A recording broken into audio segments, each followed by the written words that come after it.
Minister Kujanga Elia Ashe, Ambassador to the United Nations for the Edenite Civil Society and for the Hebrew Israelites scattered to the four corners of the world.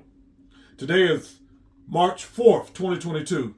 I'm on my way to see my congresswoman, Joyce Beatty of the 3rd District, to request her to call an emergency meeting of the Congressional Black Caucus, the same as Karen Bass did in February of 2020.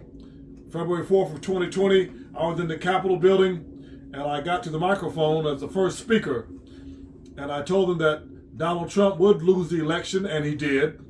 I also told them about what I did at the United Nations in 2016 when we didn't get our reparations and repatriation, and I told them something evil was coming to America, which it did, which was COVID-19 and all of its variants. I thought it would be a war, maybe a world war, and that may still be coming because Putin, who is a Hitler without the mustache, has invaded the Ukraine, which should have never have happened. All this evil is coming upon America because it has never done right to the least of these, the citizens of the United States, the sons of toil who labored for 244 years, according to Dr. Martin Luther King, 250 years, according to President Abraham Lincoln. This is a letter that I just wrote to President Biden and all of the government, and the Democrats especially. It's entitled, "When Did Sorrows Begin?" Because the Bible talks about the beginning of sorrows. And in here I tell him that he should have had United Nations peacekeeping forces around the Ukraine, along with NATO forces around the Ukraine before Putin got there, because he knew a month before he got there that he was coming to do that. He should have been better prepared.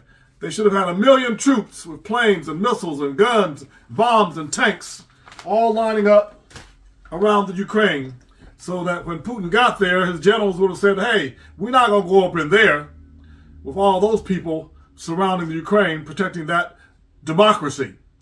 But no, they didn't do that because they have no moral fiber. They have no moral standing. They have no moral backbone because they never gave the Native American Indians the proper treatment. They have 85 to 100 plus treaties that have been broken that they've never repaired.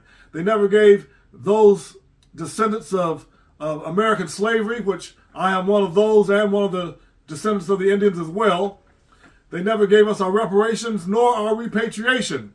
They never did right by any of us, people of color, black, brown, or red. So they haven't put their house in order internally. They never helped the Haitian people who were under the bridge. They've never done any of those things. So now they've got a migrant problem, and they're classifying the Ukrainians as refugees. But the Haitians have never been declared refugees. They've never been given that beautiful status of refugee. So now Yahweh, the Eternal One, God, Allah, Ra, whatever you want to call the Almighty, has brought the Russians down into Ukraine. And that's the only way that they can really get at Israel, because they need to get access to the Black Sea. So I'm on my way to see Joyce Beatty here in a few minutes at 5 o'clock this afternoon, right down the street from my house. And she's having a fundraising birthday party. And I'm going to take my horn and I'm going to remind her that I've written her 5 letters or more about having the Save Our Democracy movement and bring all the people to the Capitol, all the good people, all the righteous people, all the holy people, the choirs, the bands, putting us in there on an emergency footing like Karen Bass did when she was head of the Congressional Black Caucus. And I'm going to ask her, when is she going to do that?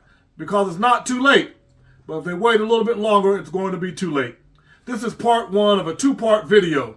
I'll make the other part when I come back, and I'll give you a report about what I learned from my congresswoman when I get back from the event in a few hours. This is Minister Kujanga Elia Ashe saying, I love you. My mission is to destroy monopoly finance capitalism and this whole chokehold that the corporations have on us with these bills every month, and replace that with love so that all of us can be Edenites, original indigenous paradise people We can use, instead of money, we can use love as a means of exchange, and the world will be a brotherhood and a sisterhood. That's my mission in life. May the Most High bless you.